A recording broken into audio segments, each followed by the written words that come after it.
지금은 일단 저출산을 막아보자. 계속 가급적이면 이것도 해보고 저것도 해보고 아직도 할 게 많다. 그래서 이번에 고도모 가족청도 만든 거고 고령화에 대해서는 천천히 가도록 하거나 강소국이 되는 길을 찾는 것도 나쁘진 않을 것 같다는 생각이. 그러니까 북유럽 같은 경우도 그렇잖아요. 인구가 적어도 잘 살지 않습니까? 네. 근데 저는 일본 사람들한테 그 얘기를 해요. 굳이 GDP를 늘리려고 하지 마라. 1인당 소득을 늘리는 쪽에 집중하는 게 낫다. 왜냐? 외국인 근로자들 데려다가 그 일자리 만들어갖고 다 해보니 그게 결국 플러스 마이너스 제로일 수도 있어요. 그 다음에 이분들이 나중에 돌아가게 돼서 경쟁자가 되기도 하는 거잖아요. 반드시 외국 이민을 많이 받아들이는 것이 좋은 것만도 아니고 강소국으로 가는 게 또 하나의 선택자가 아닐까라는 생각을 저는 해요. 각 분야 최고의 전문가들을 모시고 그분들의 깊은 인사이트를 들어보는 신과 대화 시간입니다. 요즘에 우리나라 출산율 벌써 한 10년 이상 이렇게 저출산에 대한 고민들, 거기에 대한 대책들이 좀 있었던 것 같고요. 또 세계 주요국들도 이 저출산 문제가 굉장히 심각합니다. 어떻게 해결해야 될지 굉장히 먼저 이 길을 갔던 나라의 이야기를 한번 잘 들어보면서 우리가 어떤 일이 일어날지 또 어떻게 해결해야 될지를 한번 공부할 수 있지 않을까 싶은데요. 우리나라 최고의 또 일본 전문가시죠. 일본에서 또 생활하고 계신 우리 염종순 박사님 모시고 일본 저출산 문제 현재도 계속 진행 중인지, 일본은 우리보다 조금 더 출산율은 높은 것 같긴 하던데요. 어떻게 해결들을 또 모색하고 있는지 한번 여쭤보도록 하겠습니다. 박사님 어서 오십시오. 네, 안녕하십니까. 네, 반갑습니다. 네, 일본 저출산은 우리보다 한참 먼저 시작됐죠?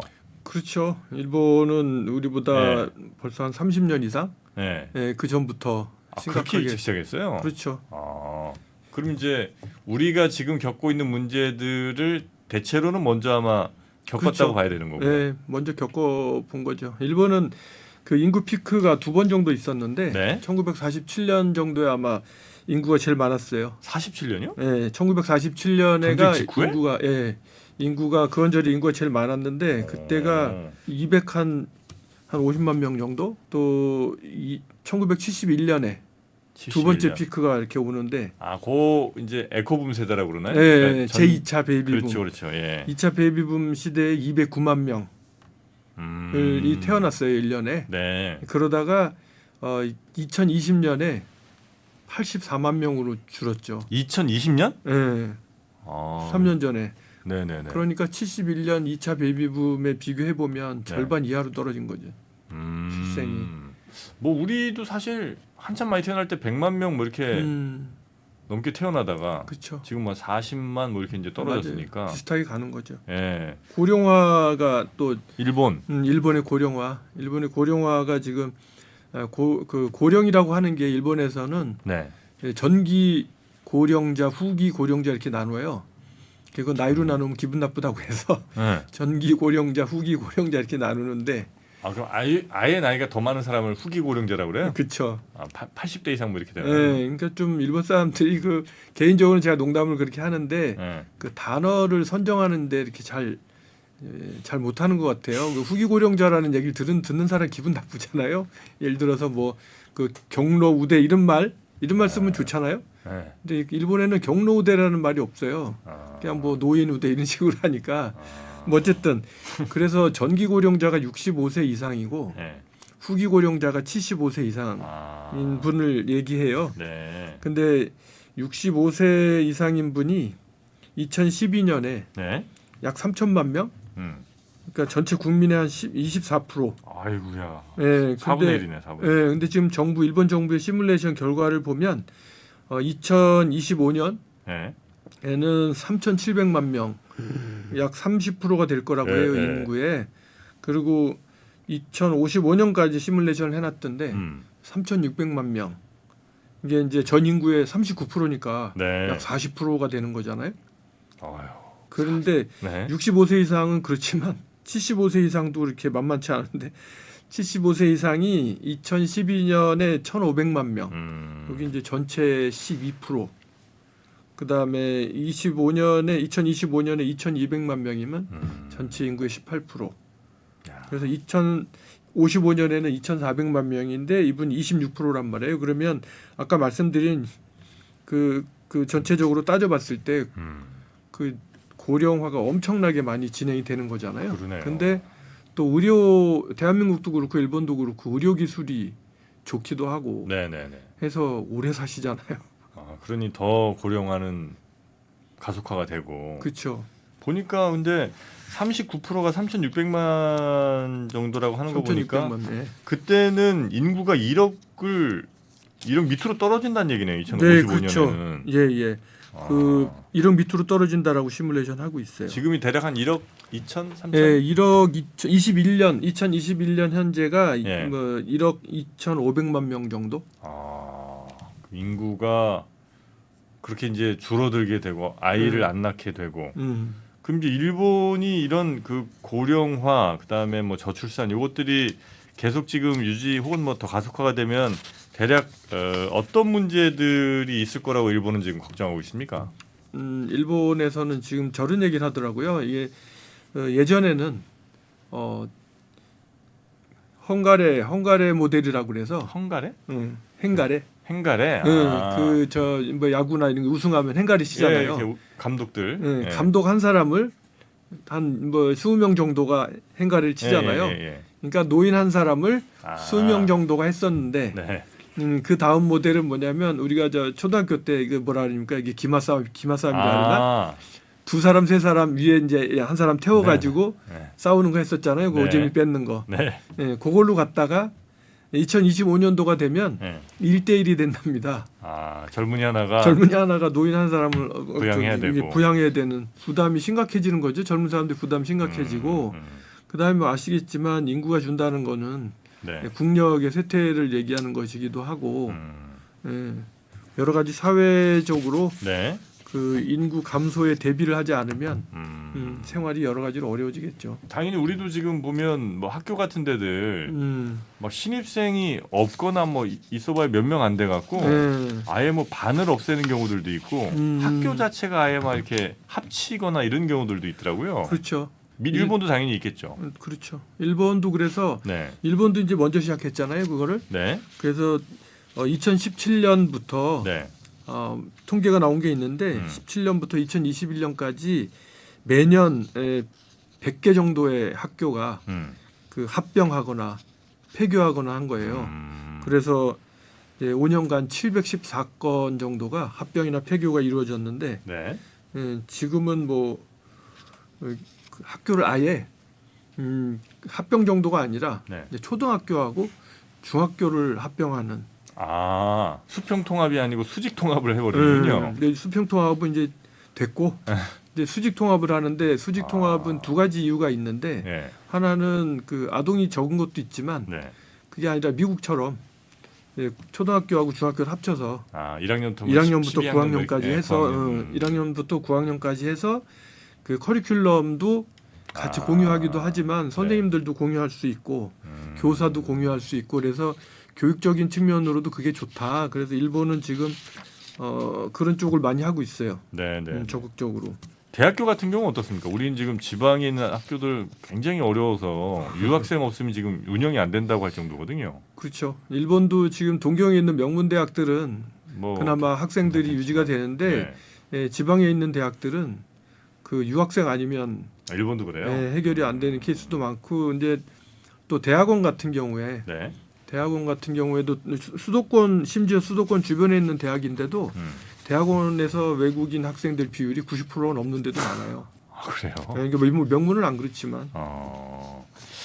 그럼 뭐 당연히 학교 문제 있고 그다음에 우리야 이제 뭐 군대 문제도 좀 있는데 일본은 군대 문제는 없을 거고 그다음에 뭐 의료 비용 증가 이런 것도 이제 큰 문제겠죠. 의료 비용 증가가 그 결국 사회복지 비용이잖아요. 근데 사회복지 비용이 어마어마하게 증가를 하니까 그 부분을 커버해야 되는데 그 비용이 이제 첫 번째로는 어떤 뭐 복지 수당이나 이런 거 그런 거를 이제 계속 드려야 될 거 아니에요? 근데 그런 부분들이 안 돌아가시니까 계속 그게 증가하는 거고. 안 돌아가시니까. 안 돌아가시니까 그 부분 증가하는 거고. 그다음에 뭐 아무리 우리가 잘 먹고 잘 입고 잘 치료하고 살아도 계속 몸은 고장나게 돼 있잖아요. 그러니까 그 고장난 걸 고쳐야 되지 않습니까? 그런 의료 비용이 또 계속 어마어마하게 늘어나겠죠. 많이 올라가서 네. 의료 비용에 대한 그 저기도 부담도 엄청나죠. 아니 그 이런 상황들을 일본이 그냥 가만 두고만 있지는 않을 거 아니에요. 근데 사실이 뭐 뚜렷한 방법이 대책이 없나요? 없는 것도 사실이죠. 아. 아까 그 말씀드린 그 의료 비용, 예. 의료 비용 같은 경우에 어떤 문제가 생기냐면 일단 그 고령자가 늘어나는데 이분들 수용해야 될 거 아니에요. 네. 그러면 특별 뭐 노인 홈 뭐 이런 것도 만들어야 되고, 요양원 뭐 이런 것도. 예, 요양원도 해야 되고 그다음에 이분들 치료 비용을 들여야 되는데 지금 그 노인들을 위한 또 후기 고령자도 뭐 저기 의료보험을 따로 이렇게 관리를 하기도 하는데, 네. 예, 어쨌든 일본의 의료비도 많이 올라갔어요. 그래서 의료보험 조합들이 우리나라는 그 저 심평원 하나로 다 우리 그 국민건강보험으로 딱 다 통합됐잖아요. 네. 일본은 통합이 안 돼 있거든요. 아. 그래서 일반 직장 의료보험 조합만 해도 1,400개 가량 돼요. 그게 따로따로 존재하는데 네. 그 직장 의료보험 조합 중에 한 40% 정도가 적자예요. 그러니까 이제 의료보험을 하겠다고 네. 돈을 모았는데 그 돈보다 더 나가는 거죠. 그래서 그 적자가 지금 작년 현재 한 40%의 보험조합이 적자라서 그것도 지금 일본 정부가 보조금 넣어서라도 해결해야 되는 거고. 문제가 있든 뭐 일본도 당연히 이제 심각한데 그렇죠. 그 뭐 총리가 뭐 대책 같은 것들 어쨌든 이제 더 많은 출산 같은 게 이루어져야 되니까 그런 거에 대한 대책을 내놓긴 내놓고 있잖아요. 뭐 많이 내놓고 있죠. 얼마 전에 그 기시다 총리가 내놓은 게 네. 이제 그 고도모 미래 전략 방침 그래가지고 내놨는데 근데 여기 보면 네. 여러 가지가 있긴 한데 네. 그 딱히 이게 뭔가 좀 되겠다 그런 게 없어요. 별로 안 보여요. 그래서 몇 가지 정리해서 말씀드리면 네. 첫 번째 부처를 만들었어요. 네. 뭐 대한민국은 보니까 뭐 여성분과 그거 폐지한다고 하대요. 네. 근데 일본은 어린이 가족청이라고 이번에 새로 설립을 했어요. 어린이 가족청. 네, 그래서 어린이하고 가족을 이렇게 포괄해서 하겠다고 그래서 어린이 가족청을 만들어 갖고 네. 그 어린이들에 대한 어떤 뭐 복지 해서 출산을 장려하겠다는 얘기인데 네. 그런 부분하고 그다음에 육아휴가 아버지들이 그 저 육아휴가를 못 가니까 네네. 아버지들이 육아휴가를 갈 수 있도록 장려하겠다라는 거 그다음에 이제 아동수당을 일본의 경우에는 3살 미만의 경우에 태어나자마자부터 3살 미만까지 한 달에 15,000엔 정도 돈을 줘요. 한국 돈으로 13만 원. 13만 원. 그런데 3살이 넘어가서 초등학교 네. 졸업할 때까지는 이제 만행씩 좀 깎죠. 만행씩 해서 한 8만 원 정도 주는데 이게 세 번째 아이한테는 이제 15,000엔. 그러니까 이제 좀 더 주는 우대 정책이 네네네네. 이제까지 있어요. 근데 네. 이거를 그리고 이제 중학교도 10,000원씩 줘요. 중학교까지. 네. 그랬는데 이거를 3년 연장해서 고등학교 졸업할 때까지 그 10,000원씩 주겠다. 그거 하고 그다음에 대학교 들어갔을 때 뭐 장학금을 그 뭐 저기 장학금을 많이 주겠다는 얘기를 하는데 현재 일본에는 대학교 입학하게 되면 그 공적 기관에서 장학금이라 그래서 이제 저기 학자금을 저리로 융자를 해줘요. 네. 근데 그 이름이 장학금이에요.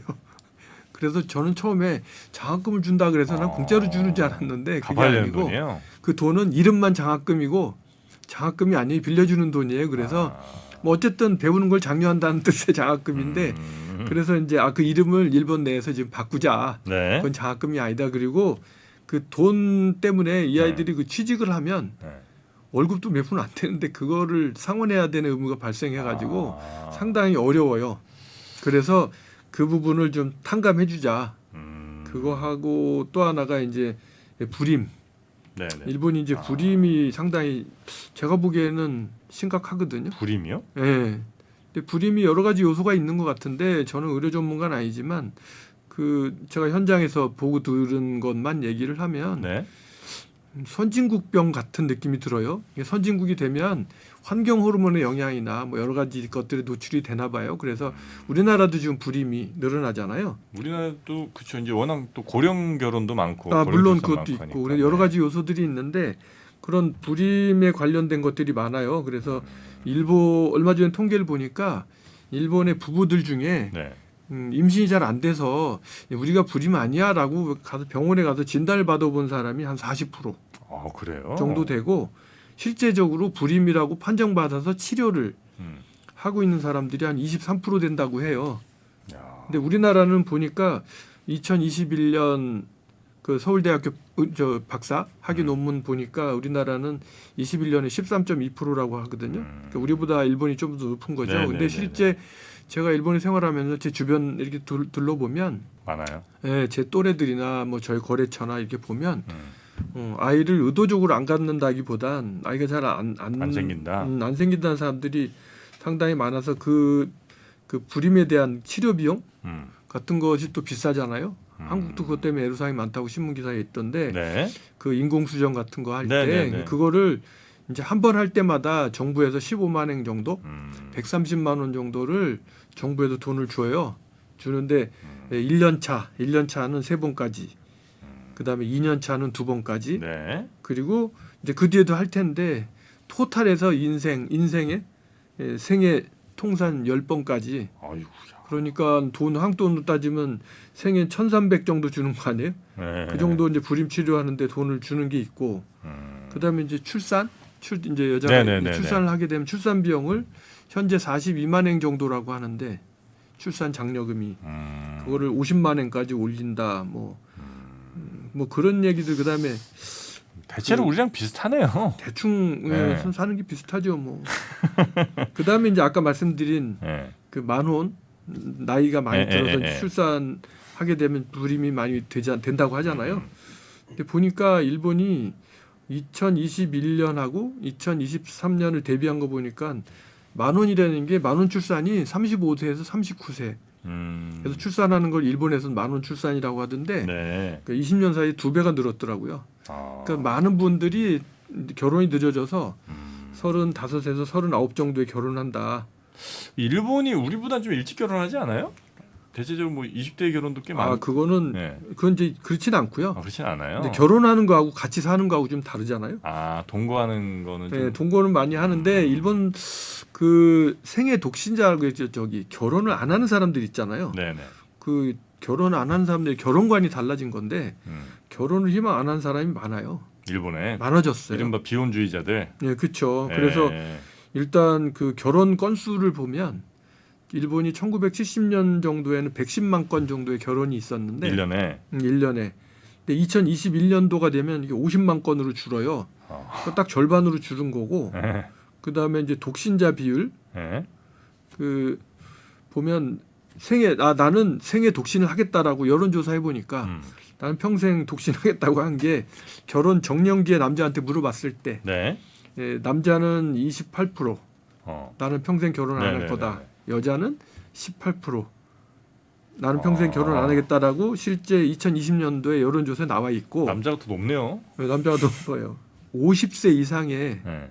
결혼 못한 사람, 결혼 포기한 사람, 네네네. 결혼 안 한 사람, 네. 요 세 종류의 사람 50세 이상의 미혼자 비율이 2022년 작년 조사해 보면 26.7%예요. 남자가 4분의 1 정도는 안 해요. 여자가 17.5%. 뭐야 왜 남자가 그리 높은데 여자가 한 건 뭐 남자가 2명 한 건 그렇게 차이가 날 수가 있나? 네. 여튼 이제 남자가 한 4분의 1, 여자가 한 6분의 1 정도, 5분의 1 정도. 5분의 1 조금 안 되는 그렇죠. 수준으로 아마 이렇게 비혼한 결혼하지 않은 사람들이 네. 이제 일본에도 어쨌든 그렇게 결혼들을 안 하니까 뭐 당연히 아이도 좀 안 낳게 되는 거고. 그쵸. 지금 출생률이 얼마나 됩니까? 우리가 한 0.7 몇 가지 한번 떨어졌거든요. 출산율은 그 일본이 조금 한국보다 높은 것 같더라고요. 우리보다 우리가 높죠? 더 떨어진 거죠. 예. 우리가 급격하게 떨어져서. 근데 제가 예전에 일본 정부의 그 자금 조사 업무 네네. 위탁을 받아서 네. 제가 그 한국과 일본의 저출산의 원인에 대해서 조사를 하셨어요? 조사를 해봤었어요. 일본 정부 자금으로 네. 조사를 해봤는데 그때 제가 여러 군데 다니면서 예. 실제적으로 관공서도 다니고 여론조사 해보면서 저 나름대로 내렸던 결론, 저희 보고서의 결론은 뭐였냐면 일본은 결혼 자체에 대해서 그렇게 해야 되겠다라는 그런 그 생각 그 결혼관 자체의 그 변화 때문에 그 저출산 그 아이들이 좀 적어지고 또 하나가 아까 말씀드린 불임률이 올라가서 그렇다라는 결론을 내렸고요.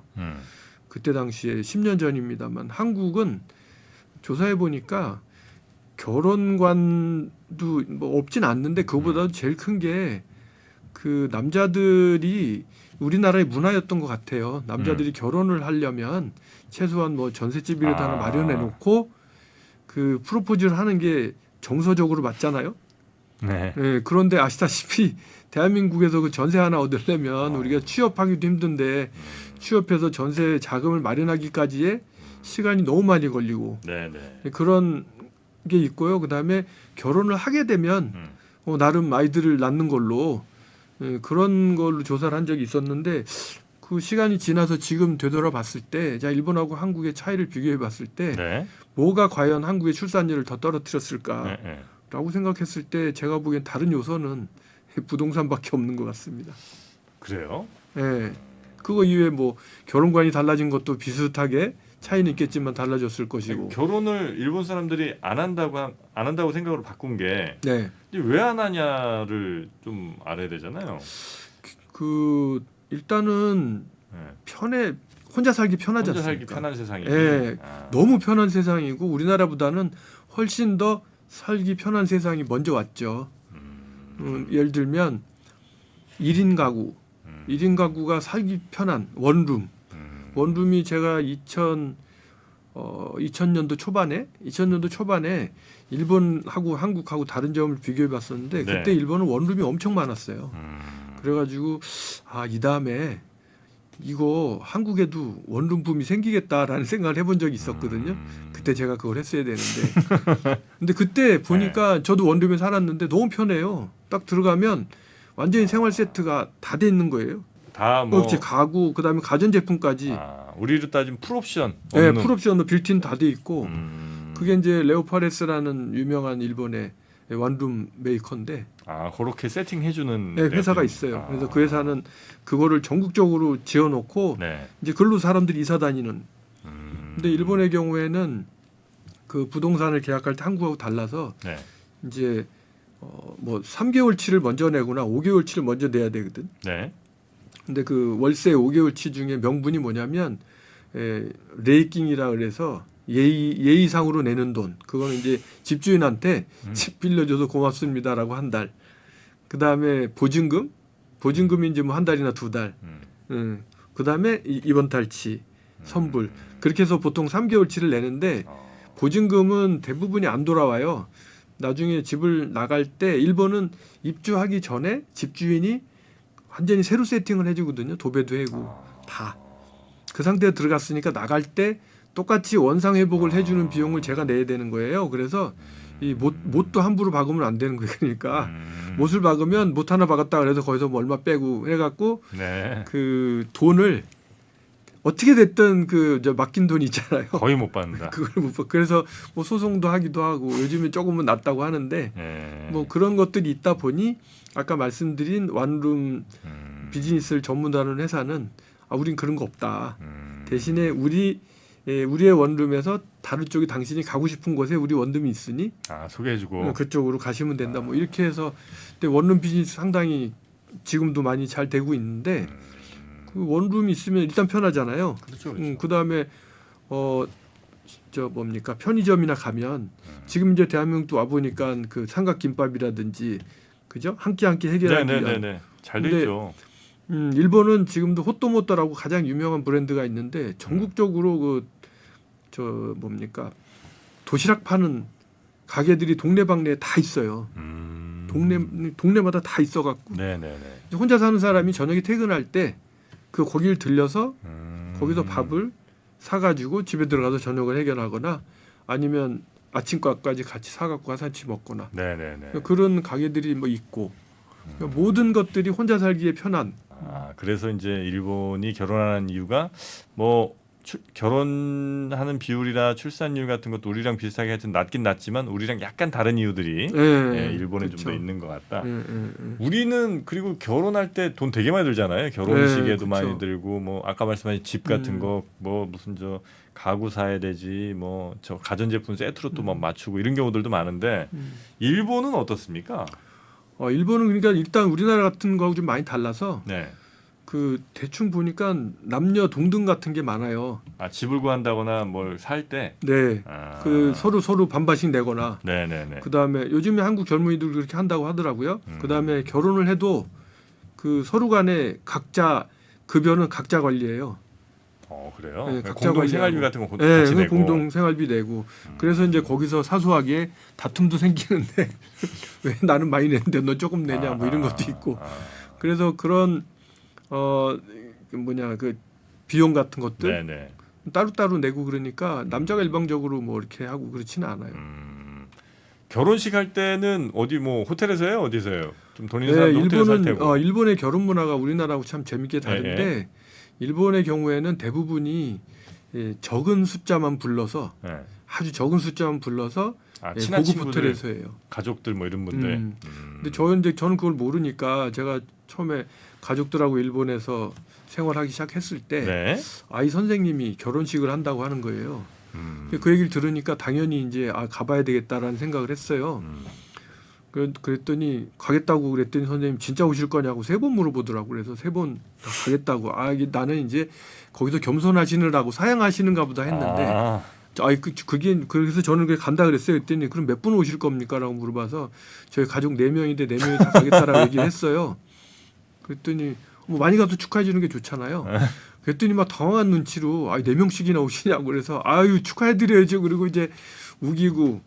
근데 너무 선생님이 그 말씀하시는 게 이상해서 일본 문화는 다른가 싶어가지고 사람들한테 물어봤죠. 조사를 봤더니 보통 1인당 그 부주금이라고 하나요? 축의금을 3만행에서 5만행을 내야 되는 거예요. 30에서 50. 그러니까 우리 가족 4시 가니까 왜 졸지에 200만 원을 부주금을 내야 되는 거지 선생님 결혼식에. 한 집당도 아니고 1인당으로 다 1인당. 받아요? 그게 그래서 처음에는 되게 비싸다 그러고 이제 그래서 타협을 했어요. 진짜 할 수 없이 울며 겨자 먹기로 해 150만 원 냈는데 많이 내셨다. 낼 수밖에 없는 게 그걸 보니까 아까 말씀드린 것처럼 적은 사람만 불러서 호텔에서 하는데 워낙 비싸게 하네. 호텔에서 비싼 식사예요. 그러니까 1인당 뭐 진짜 10만 원 넘어가는 호텔 식사에 그다음에 뭐 선물도 또 5만 원짜리 10만 원짜리 이런 걸 준다고요. 온 사람들한테? 그러니까 그 정도 돈은 사실 드는 거예요. 그 사람들이. 그래서 그런 문화라 기본적으로 초청을 할 때 우리나라는 뭐 직장 사람들한테 다 돌리고 뭐 하다못해 많이 돌리기 위해서 요즘에 이메일로 돌리더라고요. 그죠? 카톡으로 돌리고. 그러니까 일본은 그런 게 없어요. 없고 결혼한다라는 얘기를 아예 안 하거나.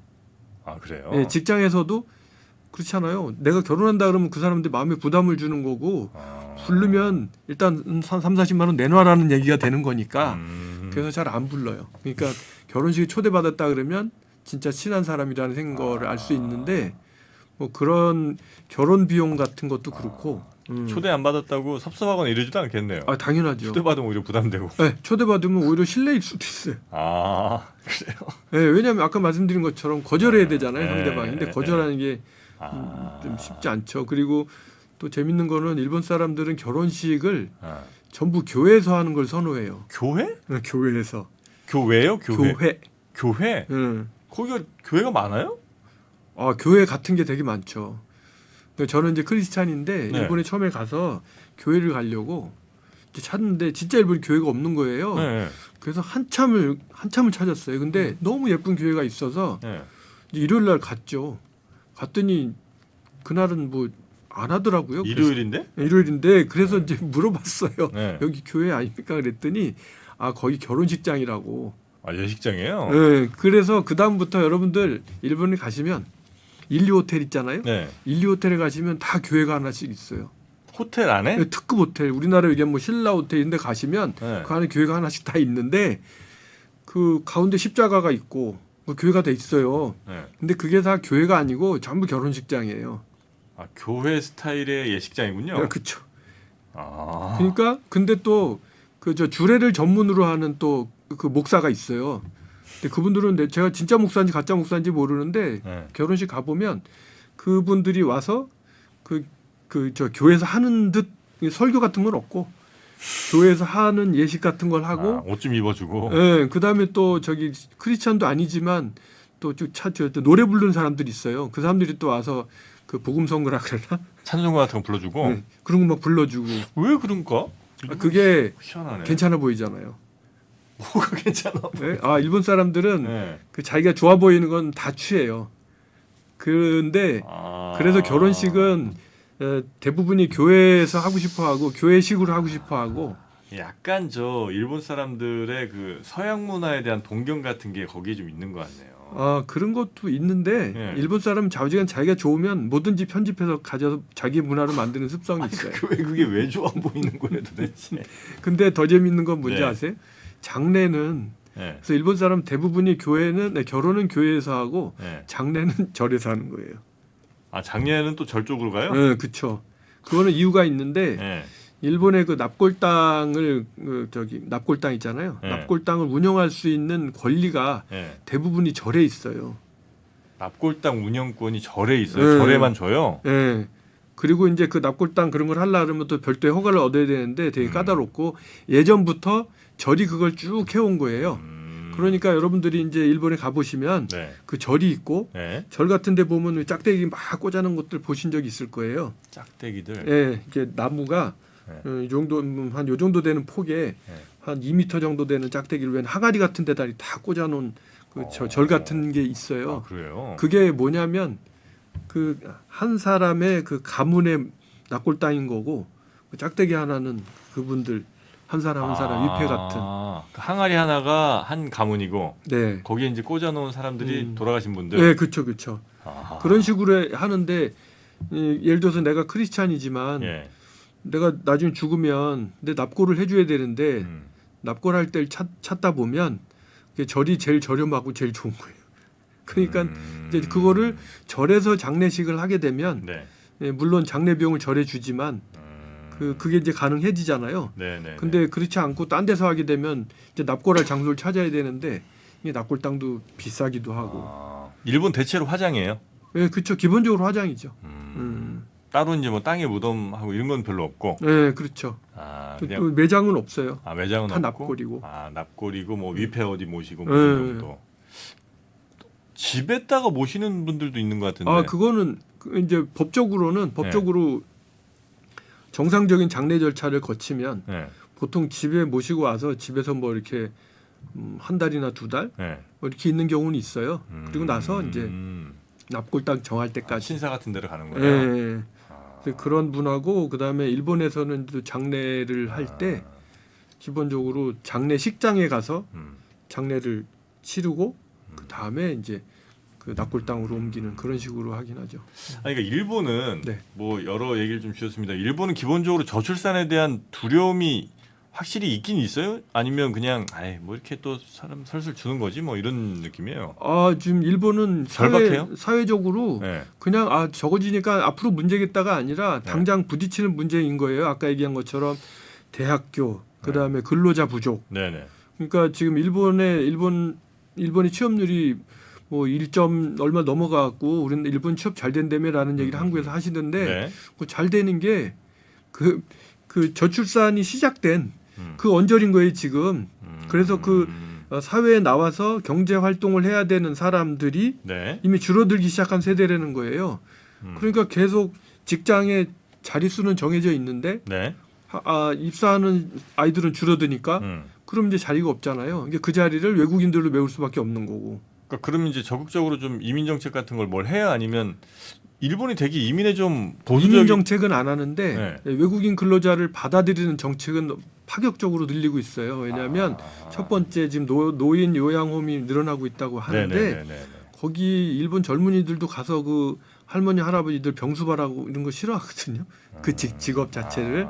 그러니까 봉사활동을 하는 사람도 있지만 네. 전반적인 그걸 직업으로 하겠냐라고 물어보면 그걸 싫어하는 사람들이 많으니까 그 부분을 이제 저 동남아시아에서 필리핀, 말레이시아 뭐 이런 데서 이제 그 비자를 주고 하거나 아니면 고급 인재들은 또 1년짜리 옛날에는 비자도 잘 안 줬는데 요즘에는 그 고급 인재들은 금방금방 비자가 나와서 고급 인재로 채우고 하는 그래요? 대신에 아까 말씀하신 이민 정책에 대해서는 순혈주의를 아직도 고집하고 있어서 네.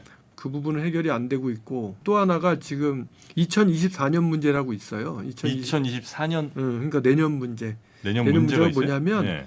우리나라도 그 노동법이 바뀌어갖고 저 주 52시간 이상 근무하면 안 되고 뭐 이런 거 있잖아요. 네. 일본은 그걸 몇 년 전부터 시행을 해서 내년부터 강제 시행에 들어가요. 그걸 이제 위반하면 경영자가 처벌을 받는데 네네네. 이제 주로 물류 대란이 일어날 거라고 하는데 트럭 운전사, 버스 운전사, 택시 운전사 이런 분들 연간 법적으로 960시간 이상의 초과 근무를 하면 안 돼요. 네네. 그러니까 그걸 안 하게 되면 이제 이렇게 되는 거예요. 나라가 길잖아요, 일본은. 예. 저 끝에서 중간에 가다가 그 근무 시간을 월간 정해진 오버타임 시간이 있다 걸리게 되는 거예요. 그러면 그냥 운행 쉬고. 그래서 운행 쉴 수는 없잖아요. 네. 그러니까 이제 운전사가 두 사람이 탄다든지. 뭐 미국 같은 경우 그런 경우가 좀 있죠. 네. 그러니까 나라가 크면 그렇잖아요. 그래서 기본적으로 지금 그런 노동자가 부족한 데다가 그다음에 근로시간 단축 이 문제가 겹쳐서 2024년에 일본에는 물류 대란이 올 거다. 그리고 지금 일본에는 진짜 택시 회사도 택시는 우리나라도 그렇다고 들었습니다만 택시 주차장이 있는데 택시 운전사가 없어가지고 네. 택시가 다 안 돌아다니는 뭐 그런 일, 고속버스도 그렇고 그래 전체적으로 물류 대란이 올 거라는 식의 이야기도 있어서 전반적으로 인구가 줄기 때문에 일어나는 문제, 네. 그것들이 여러 면에서 보이죠. 그리고 아까 말씀드린 의료복지 비용은 늘어나는데 그 세금은 거꾸로 세금은 그만큼 안 늘어나니까. 네. 예. 1년에 1조행, 2조행씩 늘어나는 거예요. 그 의료복지 비용이 1조행, 2조행.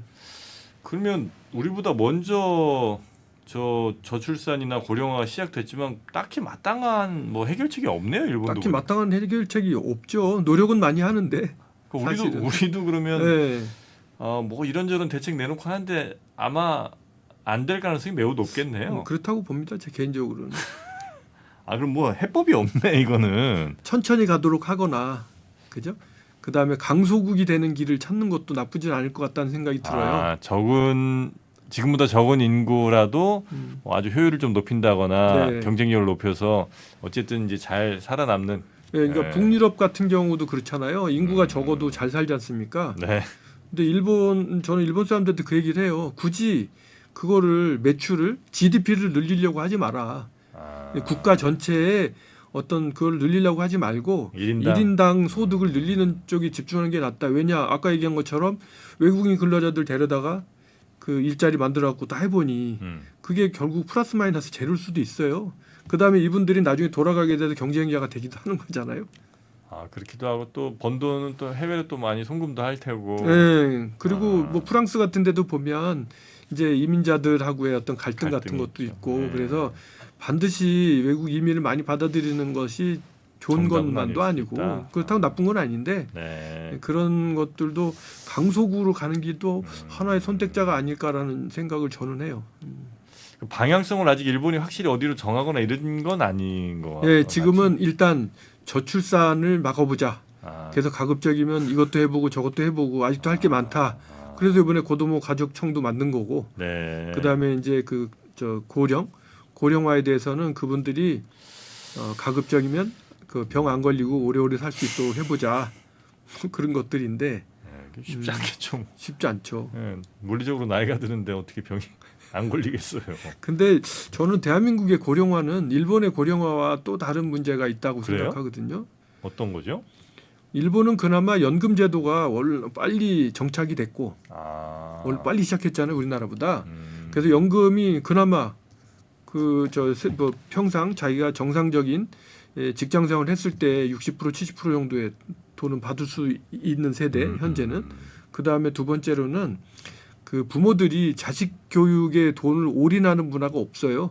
이미 일본은 그 2000년 전후부터 네.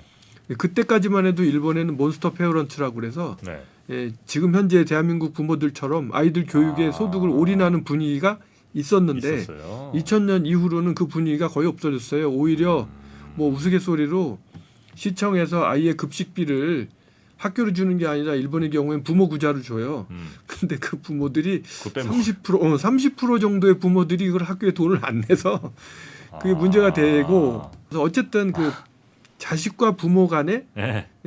딴 주머니 차는 경제적인 독립, 이게 일본은 이루어졌는데, 그죠? 우리나라는 보니까 얼마 전에 들어보니까 부모들이 평생 소득의 40%를 아이 교육에 투자한다고 하는데, 그 투자를 한 만큼 이제 저는 1962년생인데 네. 1962년생 정도 되면 딱 그 끼인 세대라고 그래서 저는 부모님들한테 그 용돈을 안 드리면 자식된 도리가 아니라고 생각하고 네. 죄 짓는 느낌인데, 그렇죠, 그렇죠. 네. 아마 우리 아이들 또래는 죄 짓는 분위기까지는 아닐 거예요. 그러면 그 또 아이들한테 신세지기도 싫어하는 세대잖아요. 네. 위에는 드리고 밑에서 못 받고. 근데 낀 세대인데 저희는, 근데 앞으로는 그 부분도 뭔가 바뀌지 않으면, 그래서 그 노인, 그 가난한 노인들 문제가 가끔 한국 텔레비도 나오긴 하던데, 그렇게 되면 그죠? 아시다시피 아이들이 전부 다 취직이 잘 돼서 다 잘 먹고 잘 사는 것도 아니니, 네. 그러면 아이도 힘든데 내가 거기 가서 얹혀 살 수도 없고 용돈 달라고 할 수도 없고, 이런 세대들이 내가 보기에는 지금부터 양산될 텐데 그거 뭘로 해결해 줄 거냐라는 것도 제가 보기에는 진짜 심각한 거 아닌가라는 생각이 들어요. 세금 같은 거 늘려야 된다 이런 얘기가 좀 나옵니까 혹시? 아니면 일본 지금 세금 계속 늘리고 있지 않습니까? 일본이? 네. 원래 그 일본의 소비세라는 게 네. 2% 정도밖에 안 했었어요. 그게 네. 지금 아베 집권 동안 10%로 올라간 거 아니에요. 2%에서 뭐 3% 많이 갔다 올렸네. 5% 갔다 10%로. 그런 거에 대한 좀 저항이나 이런 건 별로 없습니까? 일본은 기본적으로 네. 이 대세의 흐름에 따르는 문화라서 네. 그 정부에서 정하면 반짝 데모는 있는데, 반짝 데모도 총리 관저나 국회의사당 앞에 네. 한 어마어마하게 많이 모였을 때가 한 1,000명에서 5,000명 사이. 어마어마하게, 이게 전후 일본이 패전 후에 이렇게 많이 모인 사람이 없다라는 게 예전에 그 저 원전 사고 이후에 네. 원자력 발전소를 뭐 저기 재가동하면 안 된다 뭐 이런 걸로 데모한 적이 있었는데, 그때가 내가 보기엔 제일 많았고요. 평소에는 가시면 총리 관저나 이게 국회 앞에 가 보시면 보통 한 4명, 5명 그 정도 오셔서 노인분들이 혼자서 뭐 이렇게 하긴 하는데, 거의 그런 문화는 없어요. 그냥 그 흐름에 따르는, 그래서 그거를 일본 말로 동조 압력이라고 하거든요. 네. 동조 압력, 하지 않으면 안 될 것 같은 느낌. 그래서 아무도 그런 거에 대해서는 뭐. 네.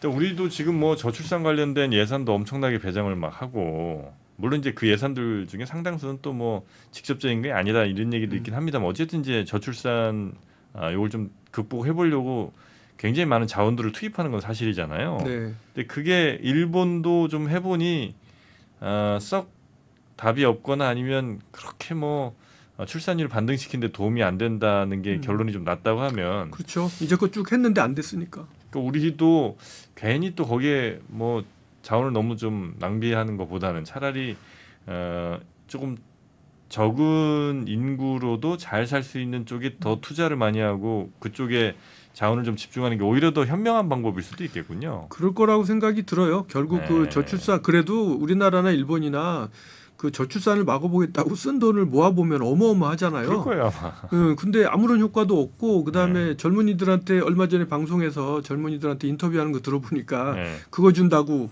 결혼하겠습니까? 그거 준다고 아이 낳겠습니까라고 그렇죠. 하잖아요. 네. 그러니까 정확하게 매칭이 안 되는 건데, 네. 현실적인 거를 잘 생각해서 실제 정책을 쓰겠다면 젊은 사람들이 납득하고 결혼하고 싶어지고 아이를 낳고 싶어지는 그런 환경을 조성을 하거나 파격적으로, 네. 아니면 뭐 하는 듯 안 하는 듯 이거 오래 해봐야 돈만 쓰고. 아니면 결혼이라는 게 굉장히 또 뭐 기쁜 일이긴 하겠습니다만 또 개인들한테는 또 큰 부담일 수 있잖아요. 결혼 제도 그렇죠. 안에 편입되는 게, 결혼 안 하고 좀 아이를 이렇게 좀 편하게 낳을 수 있는, 예를 들면 프랑스 같은 모델이 아마 좀 그럴 것 같은데, 그런 쪽으로 움직여야겠다는 판단들은 일본이나 우리나라는 안 하는 모양이죠 아직. 예, 일본에서는 아직까지 거기까지는 안 갔는데 제가 보기에는 한다고 하면 일본이 더 빨리 갈 거예요.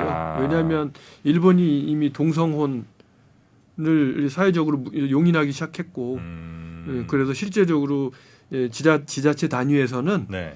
그 결혼이라는 이야기보다는 이제 파트너라는 이름을 쓰더라고요.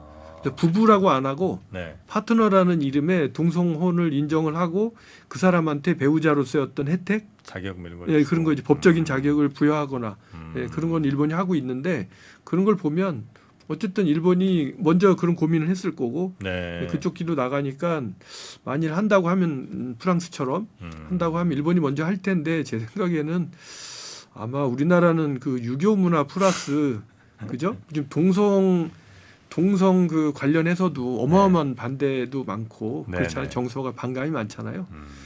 일본은 그런 거는 거의 없는 것 같아요.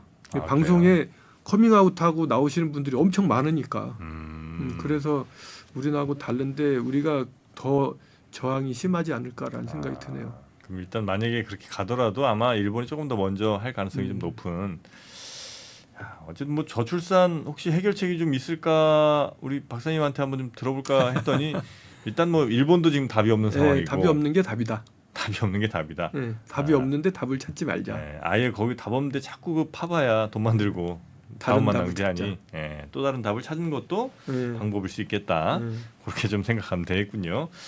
야, 어찌 일본 요즘 뭐 경제 분위기는 조금 괜찮습니까? 예, 요즘 뭐 저기 돈 있는 분들은 호황이라. 아 그래요? 예, 돈 있는 분들은 뭐 증시 투자라든지 네. 돈 있는 분들은 호황인데 없는 사람들은 너무 힘들죠. 지금 일본이요? 예, 물가가 체감 물가가 10% 이상 올랐으니까 급여는 안 올랐는데 네네네네. 뭐 기름값만 해도 막 2배가 되고. 아, 예, 그러니까 일본이 대부분이 그 저 먹는 거라든지 이런 네. 것들 다 수입이잖아요. 그러니까 엔화가 50% 이하 떨어졌잖아요. 1달러에 100엔이던 게 1달러에 150엔 정도 돼 버렸으니까 네. 50%가 절하된 거잖아요. 그럼 수입할 때 엄청 비싸죠. 그러니까 수입해서 뭔가를 해야 되는 먹고 살아야 되는 사람은 힘든 거고 수출하는 사람들은 똑같은 물건을 팔았는데 옛날에는 100원 받았는데 지금은 150원 받으니까 돈 더 들어오고. 여긴 대박이 난 거니까 네. 이제 수출을 주로 하는 대기업들 아, 이쪽은 뭐 결산해 보면 이 순이익이 50% 증가하는 거잖아요. 아, 그러니까 여기는 뭐 진짜 대박인 건데 네. 그게 아니라 수입해서 라면을 만들어서 예? 밀 같은 거 다 수입이니까 그걸 수입해서 생활해야 되는 분들의 입장에서는 뭐 라면 값도 옛날에는 뭐 100엔 미만이었는데 막 200엔으로 올라가고. 네. 근데 아, 라면 그러면 저 생활 물가 같은 건 좀 많이 올랐어요. 많이 지금? 올랐죠. 일본이 예. 원래 물가 안 오르기로 유명한 그렇죠. 나라잖아요. 아, 근데 좀 올랐군요. 예, 그러다 보니까 이제 저희 회사도 저도 일본 회사를 경영하지만 기업들한테 정부가 봉급 좀 올려주라, 급여 좀 올려주라 그러면 정부에서도 뭐 여러 가지 도와주겠다 이런 것들 많이 하고 있고 실제로도 경영자들이 스스로가 너무 많이 오른 걸 알기 때문에 이제 직원들 급여를 스스로 올려줘야 되겠다라는 생각을 할 수밖에 없어요. 아, 그래요. 그러면 조금 작은 기업 운영하시는 분들은 부담이 꽤 커지겠군요. 수입 물가도 비싸지고 또 직원들 월급도 올려줘야 되고. 부익부 빈익빈이 심해지는 거죠. 아, 도요다 이런 데는 뭐 요즘 뭐 돈잔치하고. 경기 좋죠, 엄청 좋죠. 아, 그래서 엊그제 일본의 저 유명한 그 경제학자 한 네. 분한테 저런 걸 여쭤봤어요.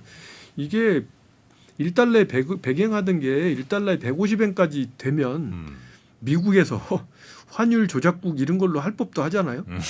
우리가 그냥 들은 네네네네. 상식으로. 근데 그걸 안 하는 게 나 이상해서 그걸 왜 안 하죠? 라고 여쭤봤더니 그분 하시는 말씀이 그것 때문에 미국이 인플레가 안 돼서 도움을 많이 받는다고. 아. 거꾸로 일본에서 수입하는 물자들이 싸게 다 들어오니까. 싸진 거잖아요. 그러니까 미국의 물가를 잡는데도 상당 부분 보탬이 되고 그다음에 미국의 국채를 일본이 잔뜩 가지고 있기 때문에 네. 자꾸 그러면 우리 미국 국채 팝니다 이렇게 되면 미국이 곤란하잖아요. 뭐 그런 문제도 있다고 하고 여러 가지로 얽혀 있어서 일본에 대해서는 그거에 대해서 뭔가 말을 안 하는 것 같더라고요. 아, 그렇습니까. 아, 오늘은 우리 박사님 모시고 이 저출산 네. 관련된 이야기를 좀 해봤는데, 하여튼 답은 어렵고 그리고 또 다른 답을 좀 창조적으로 찾아내지 않는 이상은 우리나 일본이나 전 세계에서 가장 아이 안 낳는 아마 나라 두 개로 아마 갈 가능성이 좀 높아 보이고 우리나라는 사실 뭐 전 세계 최저 출산율이니까 이미 일본이 한 명 좀 넘죠. 일본은 그래도 뭐 그렇죠. 우리가 0.7 1.1인가 1점인가 그럴 거예요. 예, 그렇죠.